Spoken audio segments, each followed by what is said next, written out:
Boa noite. Dólar alto e falta de matéria-prima. Os preços dos produtos de limpeza sobem mais do que o dobro da inflação acumulada até julho. A Rússia busca pistas sobre o assassinato da filha de um apoiador do presidente Vladimir Putin. Chega ao Brasil o coração de Dom Pedro I para a celebração dos 200 anos de independência. Eleitores já podem treinar o voto na urna eletrônica na página do TSE. Diretamente dos estúdios Globo no Rio, William Bonner e Renata Vasconcelos entrevistam o candidato à reeleição Jair Bolsonaro, do PL.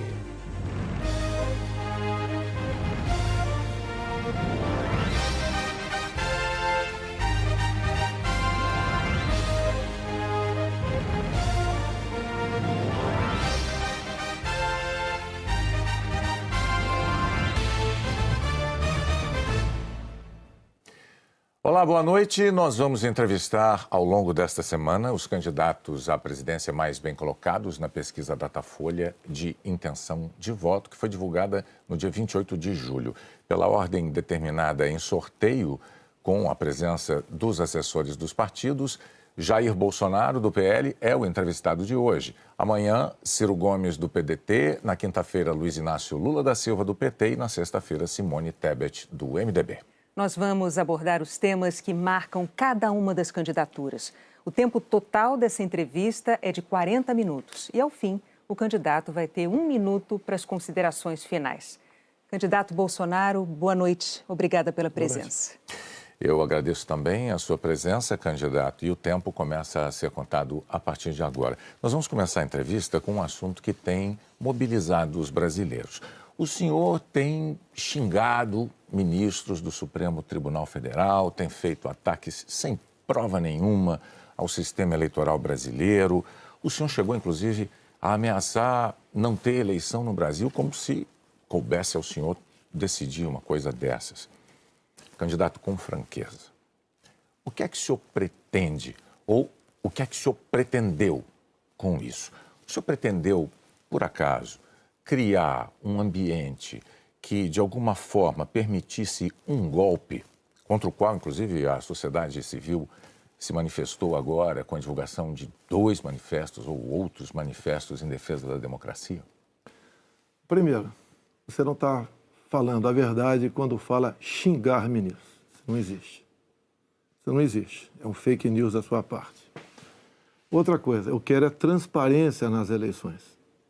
Vocês, com toda certeza, não leram o inquérito de 2018 da Polícia Federal, que, inclusive, está inconcluso.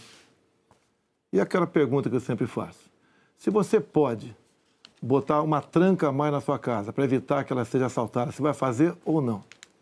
Então, esse é o objetivo disso que eu tenho falado sobre o Tribunal Superior Eleitoral.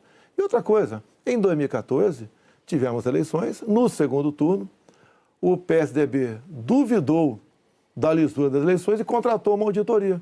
E a conclusão da auditoria do PSDB, que as urnas são inauditáveis. E só para ficar bem tranquilo aqui, Boni, 2018, houve uma denúncia de fraude e a senhora Rosa Weber determinou que fosse aberto um inquérito pela Polícia Federal para apurar a fraude. Que, obviamente, se houve fraude, eu ganhei, quem fraudou seria eu. A PF começou a apuração. E quem informou o que eu vou te falar aqui para a PF foi o Tribunal Superior Eleitoral. Numa das partes do inquérito está assinado pelo chefe do TI do TSE que hackers ficaram por 8 meses dentro do TSE, inclusive com a senha de um ministro, de nome Banhos, além de senha de outros 5 servidores. Imediatamente, a Polícia Federal pediu os logs, as impressões digitais do que ocorreu nas eleições de 2018. O TSE podia ter informado no mesmo dia, mas 7 meses depois, o TSE informou que os logs haviam sido apagados. Então, a grande interrogação é exatamente essa daí. Nós queremos evitar que dúvidas pairem por ocasião das eleições agora desse ano. Candidato, nada mais além disso. É curioso que o senhor se refira a esse episódio, porque o senhor, inclusive, foi acusado de ter divulgado informações sigilosas de investigações inconclusivas. Mas sobre a transparência que o senhor afirma defender das urnas, órgãos fiscalizadores, como o Tribunal de Contas da União, a Advocacia Geral da União, associações de juízes, associações de juristas, associações de delegados da Polícia Federal, todos já atestaram a segurança das urnas eletrônicas. Eu vou além. A transparência e a segurança das urnas eletrônicas tem sido motivo de orgulho da maioria da população brasileira. Agora, o senhor começou a sua resposta afirmando que eu tinha cometido fake news. Em nome da verdade, candidato, o senhor xingou o ministro do Supremo de canalha. O senhor fez isso com o microfone. Então, e ele vinha perdão. fazendo contra mim. Mas, candidato, Ele eu vinha lhe fazendo perguntei contra qual era o seu propósito. Lembra a pergunta que eu fiz ao senhor? Falou, era o seu propósito? Falou ministro. Foi um ministro específico. Senhor. Tá ok? Tá refeita aqui a dúvida? Mas não, é que o senhor disse que eu cometi fake news. Só para esclarecer, a pergunta que eu lhe fiz é: qual era o seu propósito ao xingar um ministro de canalha e ameaçar não permitir que as eleições fossem realizadas, se isso não lhe compete fazer? Não é uma atribuição do presidente da República, é uma atribuição constitucional, candidato. Quem vem sendo perseguido o tempo todo por um ministro supremo sou eu. Um inquérito completamente ilegal. E as medidas que vinham sendo tomadas por esse ministro eram contestadas. Lá atrás, inclusive, a procuradora Raquel Dodge deu um parecer para que esse inquérito deixasse de existir. E continua existindo. A temperatura subiu. Hoje em dia, pelo que tudo indica, está pacificado. Espero que seja uma página virada. Até você deve ter visto, por ocasião da posse do senhor Alexandre de Moraes, um certo contato amistoso nosso lá. E pelo que tudo indica, está pacificado. E quem vai decidir essa questão de transparência ou não serão, em parte, as Forças Armadas que foram convidadas a participar da Comissão de Transparência Eleitoral. As Forças Armadas são uma das partes, né, desse grupo que analisa a segurança. A grande questão não é nem a presença das Forças Armadas, candidato. A grande questão que se dá é que o senhor se coloca como patrono das Forças Armadas e a forma como o senhor ataca o sistema eleitoral é que causa ruído e que causa uma certa intranquilidade no ambiente eleitoral. Teremos eleições, o ministro Alexandre de Moraes acabou de assumir. Amanhã ele tem um encontro, pelo que me parece, um encontro com o ministro da Defesa para tratar desse assunto sobre transparência eleitoral. Eu tenho certeza que o ministro Alexandre de Moraes vai conversar e chegar a bom termo essa questão de eleições. Agora, precisei provocar para que chegasse a esse ponto. Pode ter certeza que vão ter eleições limpas e transparência no corrente ano.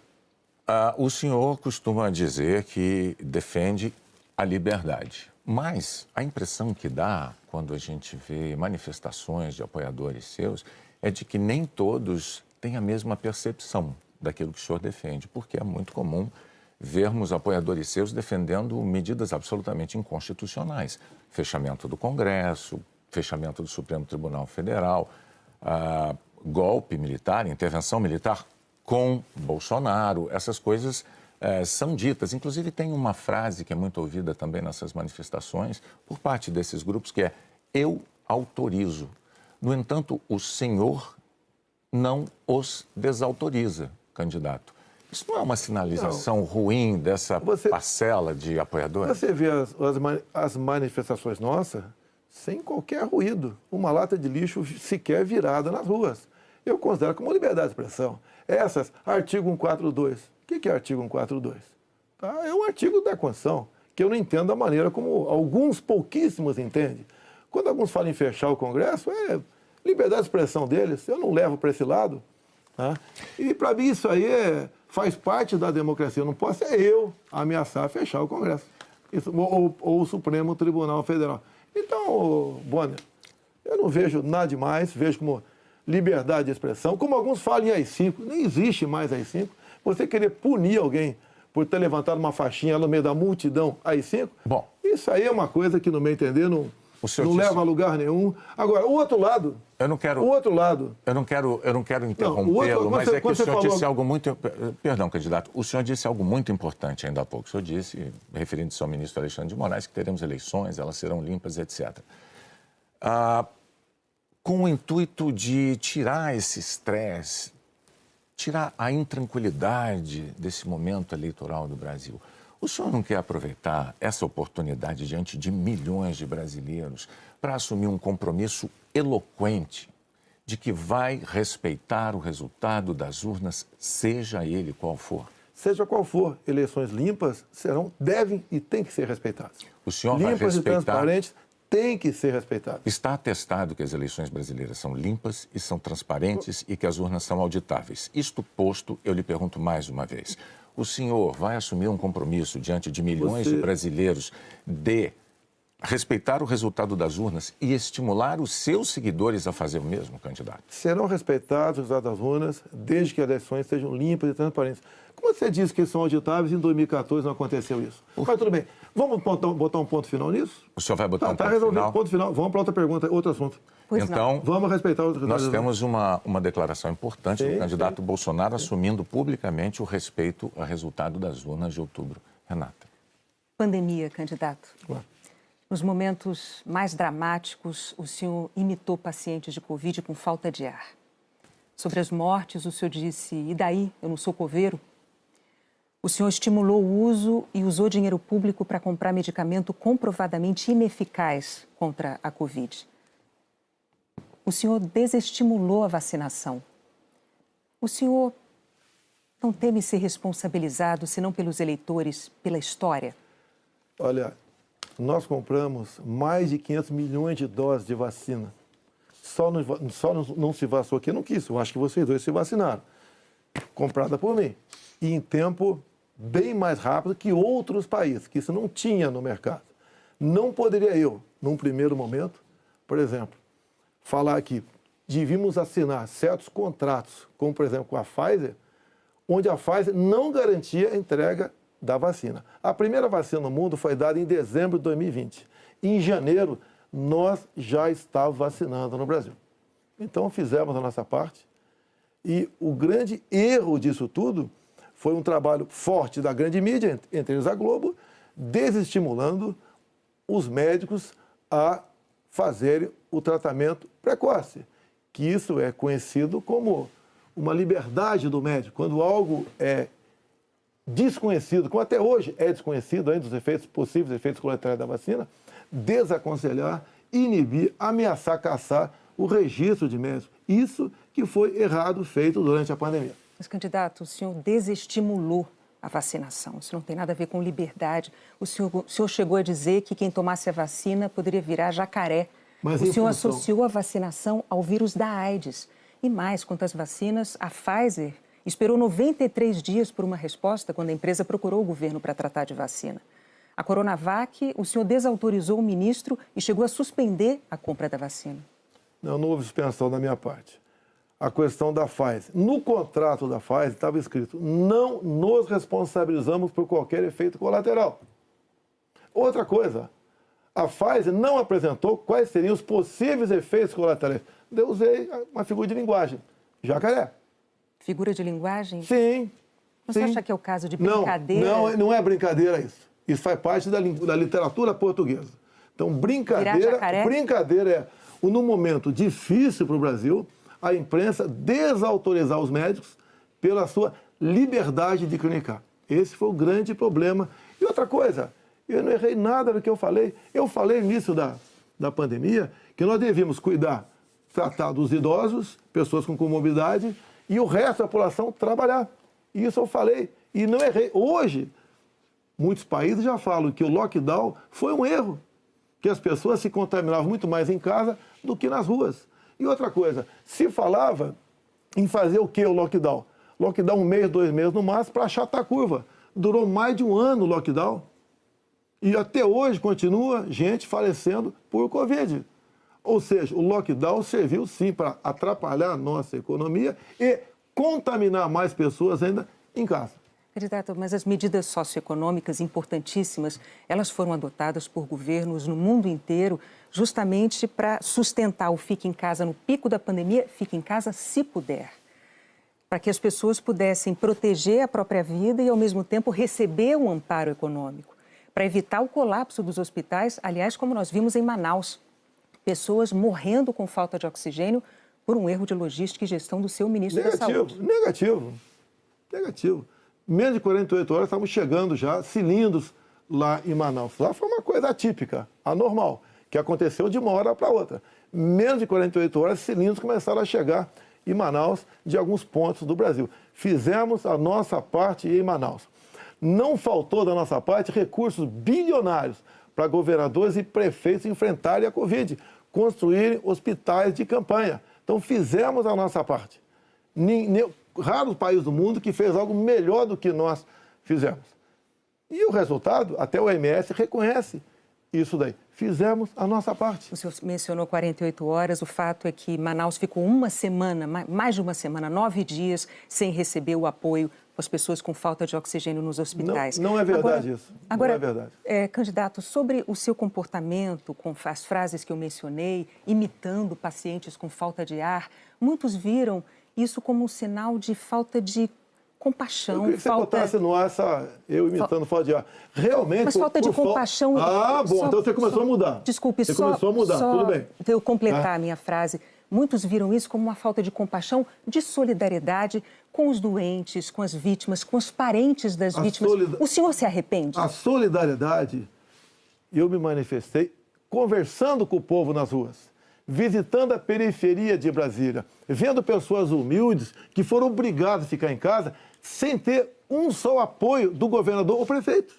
Isso que aconteceu. E nós fizemos exatamente o quê? Demos o auxílio emergencial imediatamente. 68 milhões de pessoas humildes começaram a receber o auxílio emergencial. Eles estavam condenados a morrer de fome dentro de casa. O senhor não se arrepende das declarações? Ou ir para as ruas, fazer o que não queriam. Poderiam ter um caos na rua, caos porque pessoas com fome iam para as ruas. Criamos imediatamente o auxílio emergencial. Fizemos a nossa parte. Demos tanto dinheiro para governadores e prefeitos que a gente não tem notícia de eles terem atrasado folha de pagamento ou até mesmo 13º. E quando tivemos a oportunidade de investigar fraudes, aquela CPI do circo feita por Renan Calheiros, Omar Aziz e Randolfo Rodrigues, não quiseram investigar os desvios de recursos enviados para 9 governadores do Nordeste.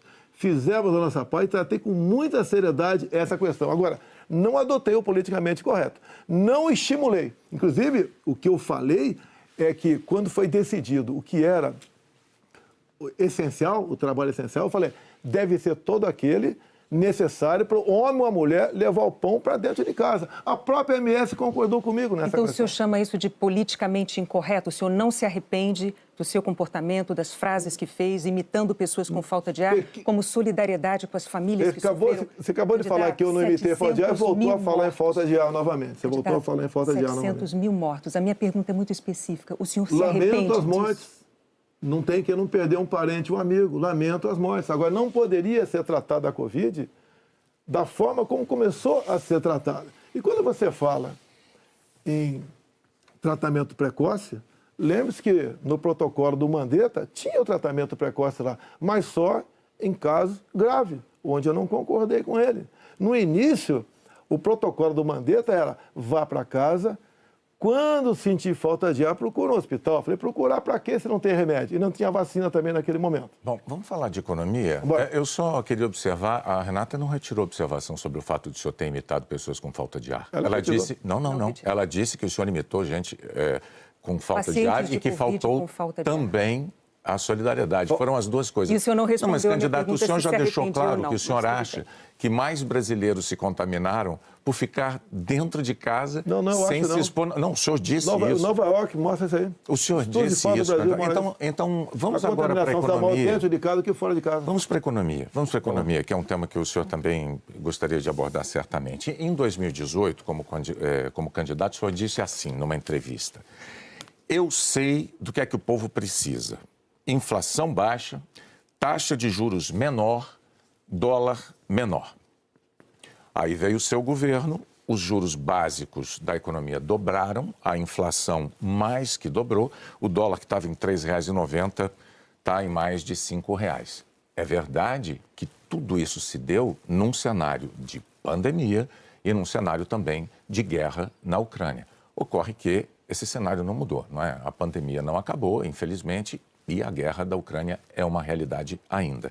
Pergunto, candidato, qual é o seu plano, uma vez reeleito, para cumprir num segundo mandato as promessas que o senhor fez em 2018 para a economia? Primeiro, as promessas foram frustradas pela pandemia, por uma seca enorme que tivemos no ano passado e também pelo conflito da Ucrânia com a Rússia.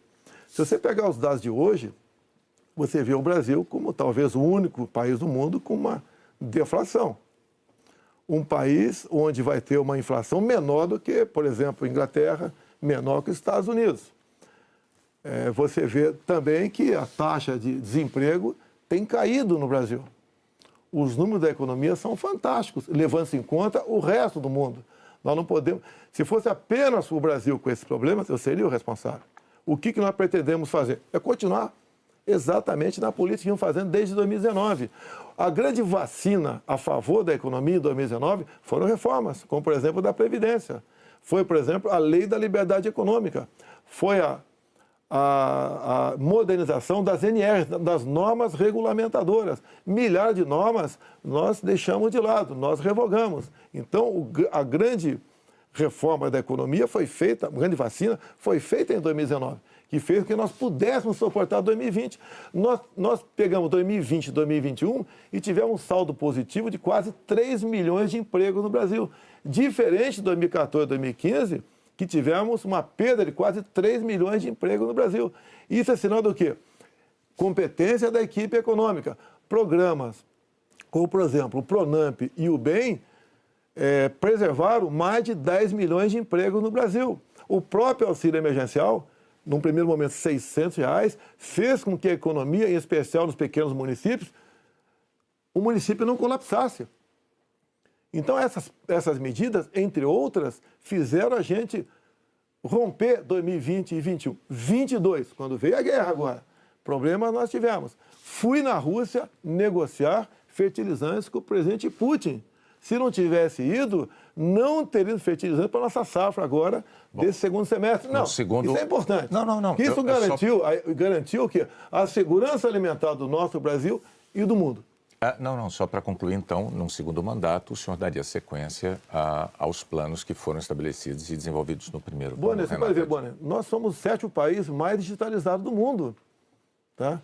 Nós fizemos muita coisa no Brasil, atendemos realmente a todas as camadas da sociedade. Só agora, na questão do IPI, a proposta do Paulo Guedes, que está parada no Supremo Tribunal Federal, nós pretendemos diminuir impostos de 4 mil produtos em 35% de IPI. Para o segundo mandato. Não, desse agora.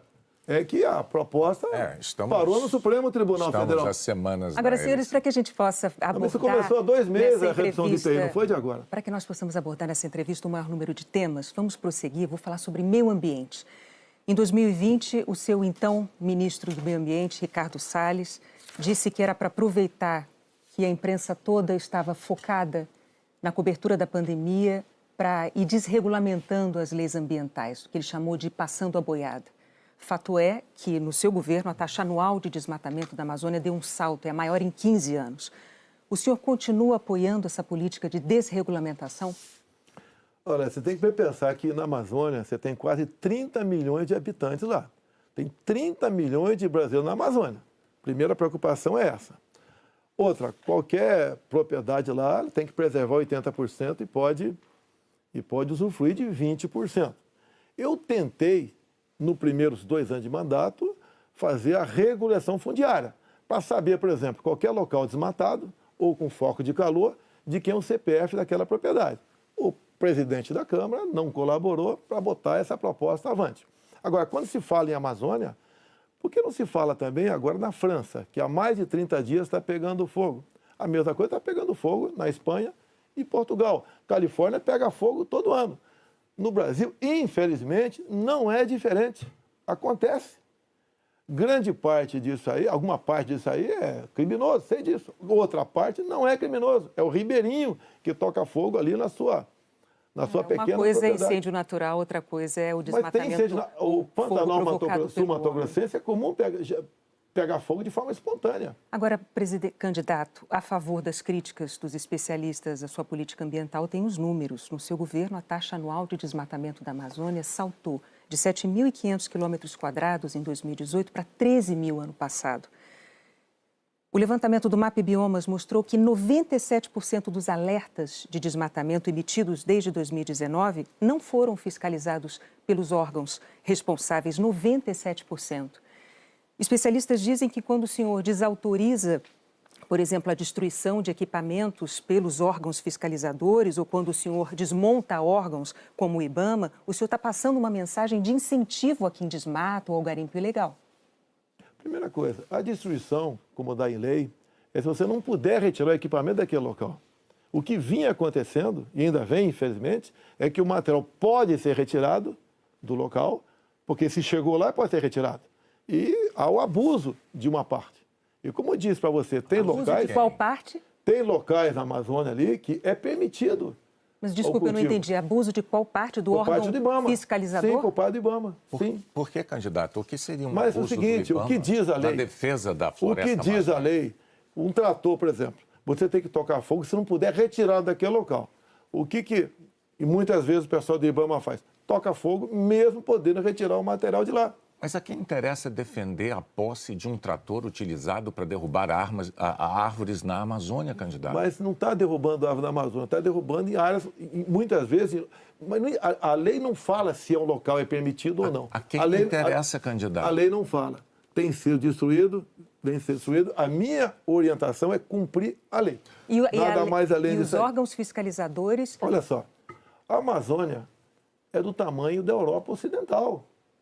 Ali na Amazônia cabe uma Alemanha, cabe uma França, cabe uma Itália, cabe um Portugal, cabe um montão de países. Você pensa que fiscalizar, evitar que pegue fogo Mas assim, só para vamos lá? entender, então, sobre a desautorização dos órgãos fiscalizadores para destruir equipamento apreendido. Não desautoriza, mando cumprir a lei. A lei fala que se o material puder ser retirado de lá, assim como entrou, não é para ser destruído. Mas com que propósito mesmo? Eu não entendi. Cumprir a lei. Propósito, cumprir a lei. Faz lá dentro, eu tenho aqui uma aspas. Tem quase 30 milhões de pessoas que têm que sobreviver. Eu tenho aqui uma aspas em que o senhor diz que não é para queimar nada, maquinário nem trator. Mas vamos adiante, o fato é que, sobre o meio ambiente, em 2018, o mundo tinha uma visão sobre o compromisso ambiental do Brasil. Hoje, o mundo vê o Brasil como um destruidor de florestas. Num segundo mandato, o que o senhor vai fazer para mudar essa imagem? Primeiramente, destruidor de florestas. É uma mentira. Ninguém quer destruir floresta, né, por livre e espontânea vontade. O acordo Mercosul-União Europeia estava travado. Com os problemas agora da guerra, Ucrânia, Rússia, a União Europeia quer acelerar o acordo conosco para o Mercosul. Dizer mais, a Alemanha está usando combustíveis fósseis. Por quê? Se eram os países que diziam que nós devíamos cada vez mais buscar aí energia limpa. Concordo com eles, mas a realidade é outra completamente diferente. Não é a realidade aquilo que a gente acha que deve ser, é o que tem que ser. Países da Europa já estão em contato conosco, por exemplo, atrás do hidrogênio verde. O Brasil será uma grande potência fornecedora de energia hidrogênio verde. Como já temos acertado, né, no limite máximo, temos até o equivalente a 50 Itaipus na costa do Nordeste. E nós vamos exportar esse hidrogênio verde para a Europa toda. Ou seja, o Brasil é um exemplo para o mundo. Você pega, está na minha frente por coincidência aqui, por exemplo, as áreas reservadas em países outros para agricultura, não é pecuária, é agricultura. Somente a União Europeia é de 45% a 65%. Você pega países como a Alemanha, 56% para a agricultura. Então, você pega o Reino Unido, 63% para a agricultura. O Brasil preserva 2/3, 66% da sua área verde. O Brasil não merece ser atacado dessa forma. Porque, no fundo, há um interesse no agronegócio. É deixar o Brasil de lado. Agora, cada vez mais o mundo vê, como a própria presidente do OMC disse há 2 meses, 3 meses atrás, disse o quê? Que o mundo sem o agronegócio do Brasil passa fome. Ou seja, a realidade é isso aí. Vamos ver se o Brasil consegue mudar essa imagem. Vamos tentar mudar, sim. Bom, vamos falar de política agora, que candidato. Muito importante isso agora. Está também nas atenções por motivos claros. Em 2018, o senhor candidato à presidência, o senhor se apresentava como o candidato da antipolítica e o candidato contra o Centrão. Na convenção do seu partido, o general Heleno chegou a cantar se gritar, pega Centrão, não fica um, trocando a palavra ladrão por Centrão, etc. Isso ficou muito famoso. Hoje, a verdade é que o Centrão, ele é a base do seu governo. Na semana passada, quando o senhor estava saindo lá do Palácio da Alvorada, inclusive o senhor enfrentou lá um incidente com aquele youtuber que foi cobrar do senhor essa aliança do seu governo com o Centrão. Eu pergunto, por que eleitores como aquele, que se sentem traídos pelo senhor, acreditariam nas suas promessas de agora? Você está me estimulando a ser ditador. Eu, candidato? Você. Porque o Centrão são mais ou menos 300 parlamentares. Se eu deixar de lado, eu vou governar com quem? Não vou governar com o parlamento. Então você está me estimulando a ser um ditador. São 513 deputados. 300 são de partidos de centro, pejorativamente chamados de Centrão. O lado de lá, os 200 que sobram, é o pessoal do PT, PCdoB, PSOL, Rede. Não dá para você conversar com eles. Até eles não teriam número suficiente para aprovar sequer um projeto de lei comum. Então, os partidos de centro fazem parte, em grande parte, da base do governo para que nós possamos avançar em reformas, como temos avançado em muitas coisas. Como, por exemplo, através do Centrão, nós conseguimos o Auxílio Brasil de R$600 para 20 milhões de famílias. Dá para imaginar isso? E olha só, os partidos de esquerda votaram contra o parcelamento dos precatórios, que era condição para a gente dar lá atrás R$400 de Auxílio Brasil para esses mais necessitados. Então o PT votou contra o Auxílio Brasil de 400. Não, votou contra a questão dos precatórios. Do parcelamento, que sem parcelamento você não tem como conseguir recurso no orçamento para pagar os 400. Assim como agora o PT também votou contra, tá? Ou melhor, discursou contra os R$600 e votou favorável. A questão política, assim como a questão de poucos meses, para diminuir o preço da gasolina no Brasil, todos os senadores do PT votaram contra a redução de semestre no Senado. Agora vamos lá, candidato. Agora, como é que eu vou trabalhar com o parlamento sem os partidos de centro? Mas a questão... O senhor disse que eu estou estimulando o senhor a ser ditador. Está estimulando, sim. Por favor, candidato. Não, longe de mim, não. Eu não estimulei nada. É que a questão é a seguinte. Em 2018, o senhor chegou a dizer, até com propriedade, que governos anteriores tinham feito alianças com o Centrão. Mas o senhor disse criticamente que esses governos anteriores tinham feito nomeações com interesse político partidário e que isso tinha tudo para dar errado. O senhor chegou até a concluir assim, por isso eu não integro o Centrão. Mas recentemente, há dias, o senhor, com muita naturalidade, disse assim, eu sempre fui do Centrão, eu vim do Centrão. Aí eu tenho que perguntar ao candidato, em nome da clareza para os eleitores, em qual dessas duas afirmações o eleitor deve acreditar? O senhor sempre foi do Centrão ou o senhor, como disse em 2018, diz, eu nunca fui do Centrão por esse motivo? No meu tempo não era Centrão, não existia Centrão. Como assim? No meu tempo, esses partidos que eu já integrei, não eram tidos como partido do Centrão. Agora, o importante, Bonner, nós estamos num governo sem corrupção. Eu indiquei ministros pelo critério técnico. Eu não aceitei pressões de lugar nenhum para escalar ministros. Qual governo teria o ministro padrão Tarcísio de Freitas na infraestrutura? Padrão Marcos Pontes na ciência e tecnologia? Padrão a Tereza Cristina na agricultura, padrão Gilson Machado no turismo, uma pessoa desconhecida até chegar no meu governo, padrão Onic Lorenzoni, que eu considero como um coringa meu, padrão Braga Neto, que esteve na defesa. Ou seja, padrão Salles, uma pessoa excepcional, padrão atualmente o ministro Juca, do meio ambiente. Então essas pessoas que deram um impulsionamento ao governo. Estamos governando com competência e sem corrupção, porque não tem indicação política para esse ministério. Citou vários ministros, então, aproveitando a deixa, eu vou falar de um tema importantíssimo para o futuro do Brasil, que é a educação. No seu governo, o senhor indicou 5 ministros diferentes. Um deles caiu justamente por um escândalo de ter beneficiado pastores com dinheiro da educação e diz que foi a seu pedido no caso de um dos pastores. Qual é a dificuldade de escolher um bom ministro da Educação? Por muitas vezes, depois que a pessoa chega, a gente vê que ela não leva jeito para aquilo. Não foi só da educação. Ele teve acusação. Ele teve morte de prisão. Ele foi preso, inclusive. Agora, conseguiu o habeas corpus logo em seguida. Agora, fiquei sabendo depois, né, que o Ministério Público do DF foi contra a prisão dele. Agora, veja só... Foi contra a prisão dele. Por quê? Não tinha nada contra ele. Se tiver hoje em dia, é outra história. Até aquele momento não tinha nada. A questão de ter 2 pastores, um que está no gabinete dele, qual é o problema? Agora, se ele faz besteira, e se essa pessoa... Agora, nós começamos a investigar o caso dos pastores. Não foi a Polícia Federal. Nós começamos a investigar com a CGU. Agora, só na área da educação, o primeiro-ministro escolhido pelo senhor caiu depois de 3 meses por causa de um escândalo, pediu que professores gravassem slogans de campanha seu. O segundo ministro praticamente fugiu do Brasil depois de ter insultado ministros do Supremo. O terceiro ministro nem chegou a assumir porque maquiou o próprio currículo. O quarto ministro envolvido num escândalo de corrupção. Quais são os critérios que o senhor usa para escolher um ministro de uma área tão vital para o futuro do país? As pessoas se revelam quando chegam. Atualmente, eu tenho um excelente ministro da Educação. Acontece, é igual um casamento, muitas vezes. Mas o senhor concorda que essa alta rotatividade prejudica o ideal era não ter vários... O ideal era não ter rotatividade nenhuma, mas acontece. Outros ministros foram trocados também. Bom, por vários motivos. Agora, depois desse escândalo do MEC...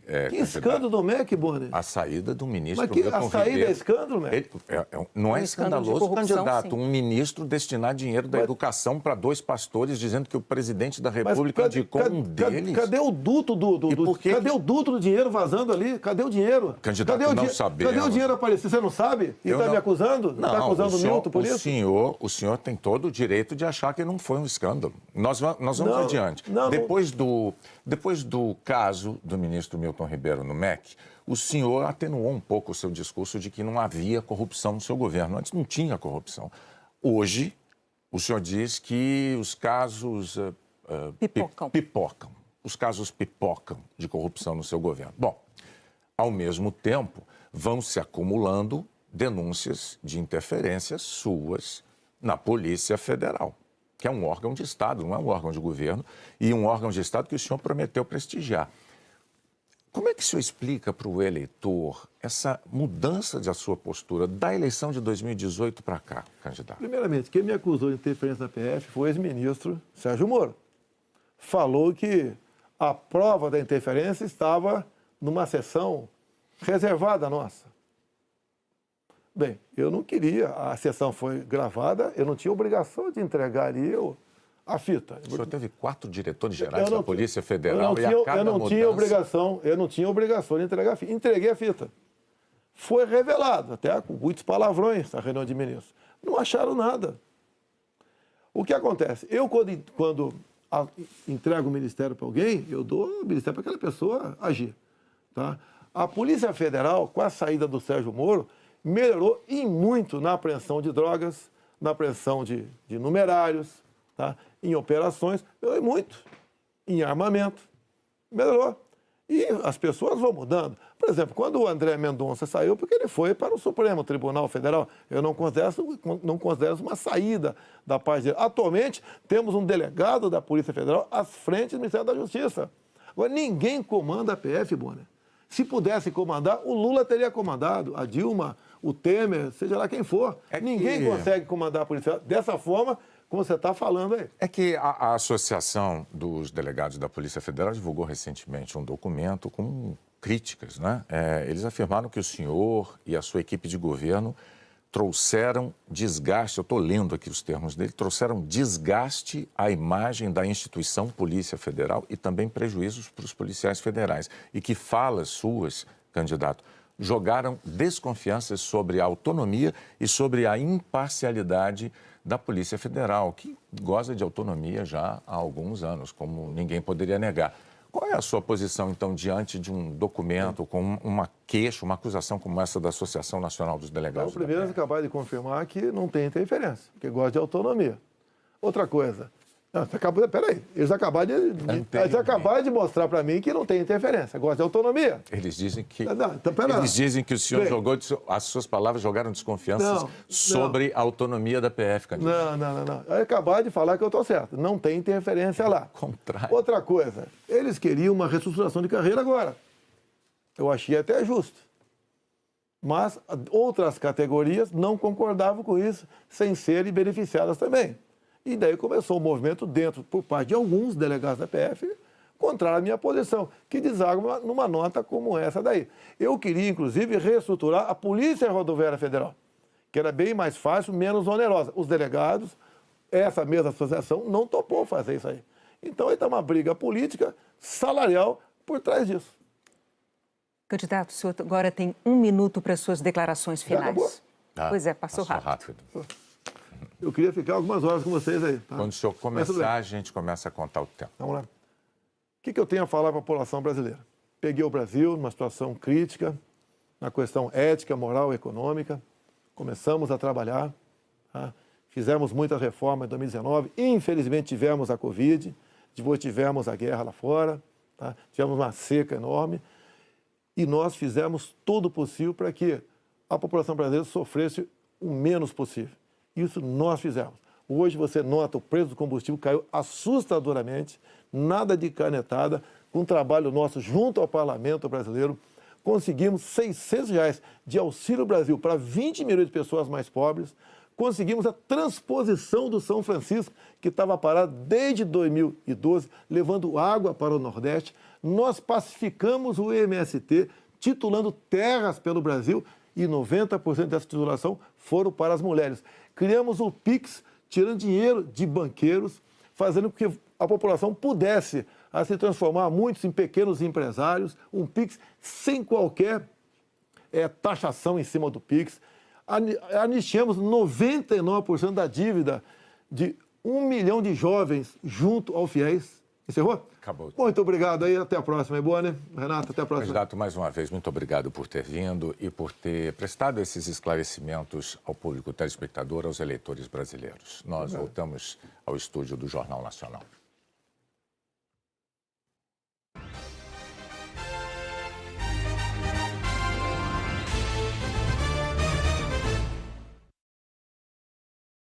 A eleição deste ano vai ter um número recorde de mesários voluntários. 830 mil eleitores se ofereceram espontaneamente para trabalhar. O número representa um aumento de 93% na comparação com 2018 e é quase metade do total de 2 milhões de mesários escalados. Na página do Tribunal Superior Eleitoral já está disponível o simulador de votação na urna eletrônica. Assim, os eleitores podem começar a treinar para outubro. Na primeira tela, o simulador pergunta se o eleitor deseja receber as instruções de votação também por áudio. Feita essa escolha, aparecem no alto da tela os nomes e números dos partidos. São todos fictícios, não existem. O eleitor pode escolher, por exemplo, entre o Partido dos Esportes, ou dos ritmos musicais, das profissões, das festas populares e do folclore. Ao clicar em cima do partido escolhido, o simulador abre uma nova tela com o nome e os 4 números de cada candidato do partido a deputado federal. O eleitor digita os números e aparece a foto do candidato. Se errou algum número, é só apertar corrige e fazer de novo. Depois de dar o voto correto, basta apertar a tecla confirma. Assim como na urna eletrônica, o simulador emite um som para informar que deu tudo certo. A próxima tela é para escolher o candidato a deputado estadual ou distrital, no caso dos eleitores do Distrito Federal. São 5 números. O procedimento é o mesmo. Assim que clicar sobre o partido, aparecem os candidatos. É só escolher um e digitar os números dele. Mais uma vez, o eleitor deve apertar confirma. Depois, o eleitor vota para senador. São 3 números. O candidato e os suplentes aparecem na tela. O voto seguinte é para governador, com 2 números. E, por fim, o voto para presidente da República, também com 2 números. Como na urna eletrônica, o simulador informa que os votos estão sendo gravados. Concluído o processo, surge na tela a palavra fim. O simulador também permite votar na legenda ou em branco. O eleitor pode repetir a simulação do voto quantas vezes quiser. Luiz Eduardo vai votar pela primeira vez e achou ótima a ideia do simulador. Depois de treinar algumas vezes, viu que sem pressa leva pouco mais de 1 minuto para votar. Você já sabe mais ou menos o que vai aparecer lá. Não é como fosse a primeira experiência. Você já tem uma noção de que vai aparecer o nome do candidato, o nome do partido, o número dele, a foto do candidato. Traz mais segurança. Neste ano, milhares de jovens procuraram a Justiça Eleitoral para tirar o título pela primeira vez. 2.116.000 jovens de 16 e 17 anos que não são obrigados a votar garantiram o direito de ir às urnas. Mais de 156.400.000 eleitores estão aptos a votar. O TSE acredita que o treinamento no simulador vai dar mais segurança e agilidade ao eleitor na hora da votação. A Justiça Eleitoral espera, com isso, eleições ainda mais tranquilas e com filas menores no dia 2 de outubro. O simulador ajuda a treinar, mas é importante no dia da votação o eleitor anotar e já levar de casa os números dos seus candidatos. Vamos ver agora como foi o dia de campanha dos candidatos à presidência da República. Ciro Gomes, do PDT, passou o dia em São Paulo. Ciro Gomes se reuniu com empresários do Instituto para Desenvolvimento do Varejo. O encontro foi a portas fechadas. Ele apresentou propostas para conter a inflação, retomar o crescimento e recuperar a capacidade do governo de fazer investimentos públicos. Ciro Gomes disse que, se for eleito, vai fazer uma reforma tributária, que pretende criar programas para a indústria e o comércio e incentivar a geração de empregos com carteira assinada. Sobre o projeto de reforma tributária, o candidato explicou que planeja juntar vários impostos em um só. Uma reforma tributária que substitua todo o modelo atual. Vou te dar um exemplo prático. O mundo inteiro tem um tributo sobre valor adicionado que é cobrado no consumo, chama IVA, em português, VAT na prática internacional. O Brasil tem 6. Eu quero fazer, em linha com as melhores práticas, unificar os 6 tributos sobre valor adicionado num único tributo. A candidata do MDB, Simone Tebet, fez campanha no Paraná. Pela manhã, Simone Tebet passeou pela Boca Maldita, no centro de Curitiba. Fez uma caminhada e conversou com os moradores. Depois foi à região metropolitana, em Almirante Tamandaré e depois em Colombo, onde visitou uma unidade de saúde especializada, mantida por um consórcio de municípios. Simone Tebet defendeu mais investimentos em tecnologia para o Sistema Único de Saúde. É um cadastro único, onde, com toda segurança e sigilo, o médico do Nordeste tem condições, com simples número e aquele cartão, saber o prontuário e a ficha daquele cidadão, reservado, obviamente, aqueles casos considerados sigilosos. E, por fim, trazer também a conectividade e o governo digital para levar telemedicina para cada canto do Brasil. Depois dos compromissos na região metropolitana, a candidata voltou a Curitiba, onde inaugurou um comitê eleitoral. O candidato do PT, Luiz Inácio Lula da Silva, também fez campanha em São Paulo. Pela manhã, Lula deu entrevista a 70 jornalistas estrangeiros. Ele disse que, se eleito, pretende discutir com os outros países da região da Amazônia uma forma conjunta de preservar a floresta. Lula quer fortalecer órgãos de fiscalização e criar um novo ministério. Que é uma coisa que nós vamos fazer, é que nós vamos criar um ministério dos povos originários. É preciso que a gente saiba de uma vez por todas que os nossos indígenas já têm maioridade e que eles vão cuidar da Amazônia, vão cuidar com muito mais força se eles tiverem autoridade nas suas mãos para cuidar disso. Agora à noite, o candidato do PT teve mais um compromisso em São Paulo. Ele veio até o Memorial da América Latina para o lançamento de um livro sobre o período em que foi presidente. O livro O Brasil no Mundo, 8 anos de governo Lula, traz fotos dele em compromissos internacionais. A obra foi lançada num auditório ocupado por apoiadores, incluindo ex-ministros. O coração de Dom Pedro I chegou ao Brasil hoje de manhã para os festejos dos 200 anos da independência. A relíquia foi transportada em um avião da FAB, na cabine de passageiros, acompanhada por 3 autoridades portuguesas e uma do governo brasileiro. Na comitiva de recepção, ministros, parlamentares, militares e um descendente da família real.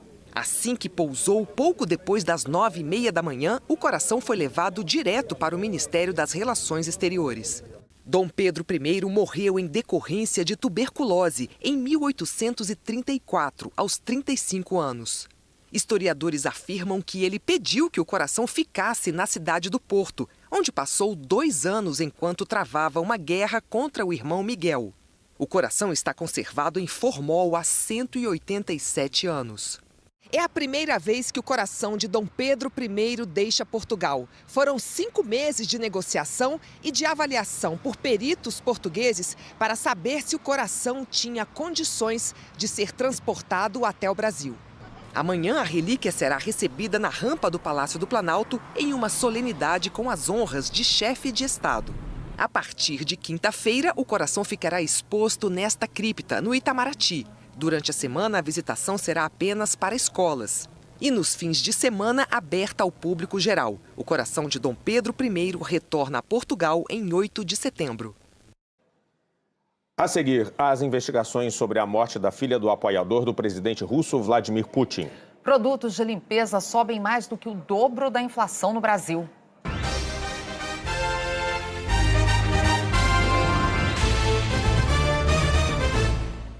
A Rússia celebrou nesta segunda-feira uma data nacional com cerimônias públicas no campo inimigo. O clima de festa destoava da destruição ao redor. Em Mariupol, uma das cidades mais devastadas pela guerra, os russos comemoravam o Dia Nacional da Bandeira, enquanto a Ucrânia pedia cuidado aos cidadãos. O presidente ucraniano Volodymyr Zelensky teme que ataques mais intensos ocorram nesta semana, que marca 6 meses da guerra e também 31 anos da independência da Ucrânia. Na capital Kiev, festas e celebrações públicas estão proibidas. No sul do país, a região próxima à maior usina nuclear da Europa voltou a ser atacada. Nenhum dos lados assume a autoria das explosões perto de Zaporíjia. A troca de acusações entre os países ganhou agora um novo capítulo: o assassinato de Daria Dugina, a filha de um ultranacionalista russo considerado o guru de Vladimir Putin. A Agência de Segurança da Rússia, a FSB, apontou o Serviço Secreto da Ucrânia como o responsável pelo ataque. Daria foi morta no sábado, quando uma bomba explodiu o carro em que ela estava perto de Moscou. Segundo a FSB, a antiga KGB, o crime foi executado por uma mulher ucraniana que teria chegado na Rússia no mês passado e alugado um apartamento no mesmo prédio da vítima. Vladimir Putin classificou o episódio como crime cruel e a Ucrânia negou o envolvimento. Vamos agora à previsão do tempo para amanhã. Eliana Marques, boa noite. Oi, Elter, boa noite para você, para Ana Paula, e boa noite para você também. Amanhã o tempo fecha no litoral nordestino. Tem previsão de chuva forte em Natal, em João Pessoa e no Recife. Chove mais fraco nas outras áreas em verde do mapa, com exceção do norte de Roraima e do Amapá. Em grande parte do Brasil, o sol predomina. E ainda amanhece frio. Em Curitiba, 9 graus, em Porto Alegre e em Belo Horizonte, 10. Em São Paulo, 13. Em Floripa, no Rio. E em Brasília, 14 graus. E em Cuiabá, 16. Só que à tarde faz 35 graus por lá. Fica mais quente apenas em Palmas, com 37 graus. Em Manaus e em Belém, 33. Em Salvador, 27. No Rio, 26. Em São Paulo, 22 graus. E em Curitiba, 18.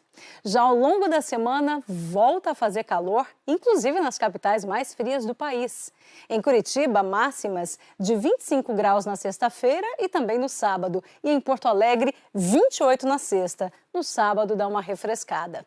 Em São Paulo e no Rio, vai esquentar mais ainda. Na capital paulista, 29 graus no sábado e no Rio, 32. Sem chuva nos próximos dias. Até amanhã, Ana Paula, Elter. Obrigada, Eliana. Até amanhã. E produtos de limpeza não escaparam da alta de preços que atinge vários segmentos. Até julho, esse grupo acumula alta de 11%, mais que o dobro da inflação do período. Os consumidores sentem esse aumento na pele, no cabelo e até no piso da casa. A Ariana percebeu que quase tudo nessa gôndola ficou mais caro. Pastas de dente, sabonete líquido, desodorantes, até shampoos e condicionadores também percebi um aumento significativo nos últimos 3, 4 meses. De janeiro a julho, o preço médio dos sabonetes disparou 17,81%. Itens de higiene pessoal aumentaram em média 7,39%. Mudamos, por exemplo, o desodorante Rolon, ele tem uma durabilidade maior. Então a gente está adotando essa estratégia nesse momento, usando menos o aerosol, que tende a acabar mais rápido, para poder comprar com menos frequência. Produtos de limpeza, que também dependem de insumos da indústria química, subiram da mesma forma. De janeiro a julho, o sabão em pó, por exemplo, aumentou 15,84%. Amaciantes e alvejantes, 11,14%. E os detergentes, 10,33%. Tenho usado assim, táticas para tentar pegar promoções, porque está tudo bem mais caro. Eu procuro algum similar, algum que seja bom, né, que tenha hábito de usar, mas que esteja com algum desconto. Os fabricantes afirmam que os preços dos produtos de higiene pessoal e de limpeza foram impactados pela alta do dólar e pela falta de matéria-prima para a indústria. Sabão em pó, desinfetantes e outros artigos para limpar a casa acumulam alta de 11,53% neste ano, mais que o dobro da inflação no mesmo período. O economista Matheus Peçanha, da Fundação Getúlio Vargas, explica que os fabricantes no Brasil dependem da indústria de produtos químicos de outras partes do mundo, que também sofre com a falta de insumos. É por guerra, é por Covid na China. Então, tudo isso, né, como o mundo está cada vez mais globalizado, né, isso impacta, cada evento desse impacta na linha de produção global, né, nas cadeias globais de valor, que a gente chama. Né? Então, quanto mais dependente você for dessas cadeias, mais impacto nos custos você vai sentir e esses impactos acabam sendo repassados no preço final. Muitos consumidores acabam reduzindo os gastos com higiene pessoal e limpeza para dar prioridade à alimentação. Principalmente das famílias de menor renda, né? Que às vezes vão ter que, por conta desse aumento de custo, desse aumento nos preços desse setor específico, por não ser tão essencial, vão acabar negligenciando, né, eventualmente, para poder comprar comida. A Lúcia tenta equilibrar o orçamento sem deixar de comprar o que precisa. Você economiza, por exemplo, um sabão em pó. R$2 já dá para comprar um pão ou outra coisa, entendeu? Então dá para equilibrar as coisas. A seguir, a seleção masculina de vôlei treina para o Mundial da Eslovênia.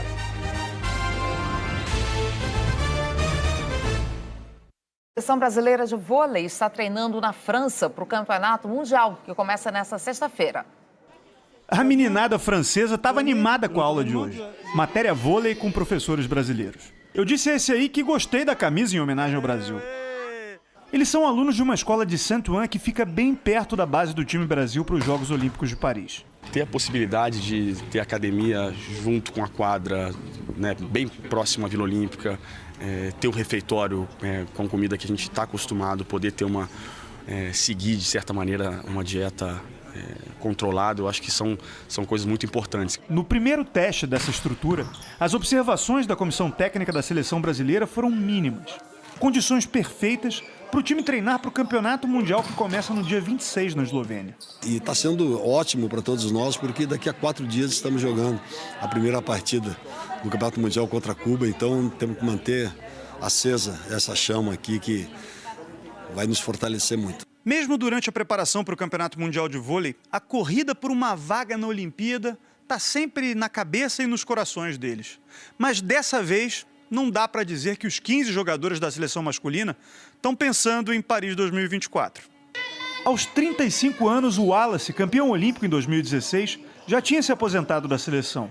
Mas após a lesão do Alain, o posto titular do Brasil, ele foi chamado às pressas e abriu uma exceção para jogar o Campeonato Mundial. É uma coisa pontual que, para mim, é só o Mundial mesmo. Se ganhar, então vai ser melhor ainda. O Jornal da Globo é depois de tela quente. Quem quiser pode rever a entrevista de Jair Bolsonaro ao Jornal Nacional no Globoplay e no G1. Amanhã, Ciro Gomes, do PDT, vai ser entrevistado ao vivo por William Bonner e Renata Vasconcelos. Uma boa noite para você. Boa noite e até amanhã.